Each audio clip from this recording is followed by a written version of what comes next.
The table of the Grand Marshal was set up on this footing. Officers of the household had to go a notch lower, and they were distributed between four different tables. Five of the governess of the children of France was appointed. The table of Lady of Honor, over which Madame de la Rochefoucauld ought to have presided, but which she did as seldom as possible, was meant to provide for the persons in attendance on the Empress. But the ladies of the palace avoided the duty, and as they were free at 5 o'clock, were in a hurry to return home to make some pretense of rest, for they had to be back at the palace in full dress at the stroke of 7. The officers in attendance on the Emperor dined at the table known as that of the officers of the household, over which presided a grand officer of the crown, or in his absence, the first prefect of the palace. These two tables were each calculated for 15 persons on ordinary occasions, and at dinner there were served 2 soups, beef, 2 removes, 6 entrees, 2 roasts, 6 entremets, and 4 hors d'oeuvres, 2 salads, and a dessert of 16 dishes. Still lower was the table known as that of the officers of the guard, at which the orderly officers, the officers of the guard, the pages on duty, and the grooms of the chambers took their meals. Then came the table of His Majesty's secretaries, laid only for 4 places, to which no one could be admitted who was not employed in the cabinet. The secretaries, besides, led, as we have seen, quite a separate existence, and although they possessed the entrees, never appeared in the salons. The orderly officers equally did not appear, and in their intermediate position were not considered as part of the service. From 1806, during the very few winters which the emperor passed in Paris, there was an assembly every other day. On the other days that the emperor only asked for the entrees, the 2 ladies of the palace remained tete-a-tete in the drawing-room. There were some who became furious and went away, and became ill when Napoleon, who had noticed their giddiness, asked for the service. As far as he was concerned, there was in no respect premeditated.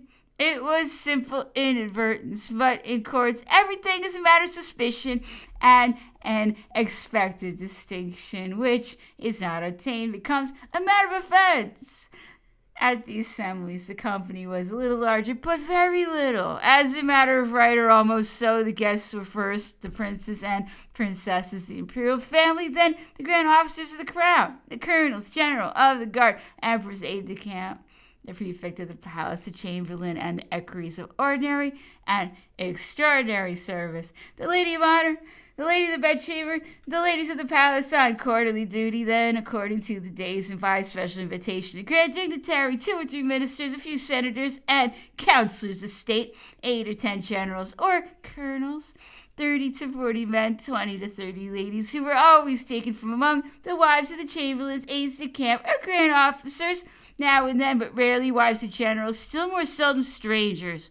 When there was an assembly without any theatrical performance, the emperor remained in the apartments on the ground floor, the apartments of the empress. Things went on much as on ordinary days. Josephine, after a few courtesies to one and another, set to at backgammon, at which she played with marvelous skill, and summoned as partners some grand dignitary, or in his absence one of the chamberlains, or her gentleman of honor. At other times it was whist, especially on the days of assemblies, but whist amused her less, and it was rather from complacence than pleasure that she took a hand at cards. Besides, at the Tuileries, they never played for money, as markers counters were thrown to the table, counters specially designed by Denon and engraved by Guérard, with representations of good and bad fortune. Napoleon now and then sat down at one of these tables and called one of his sisters or some lady of the palace to make up his party, or rather to talk. In the second salon, the other ladies played at Lotto.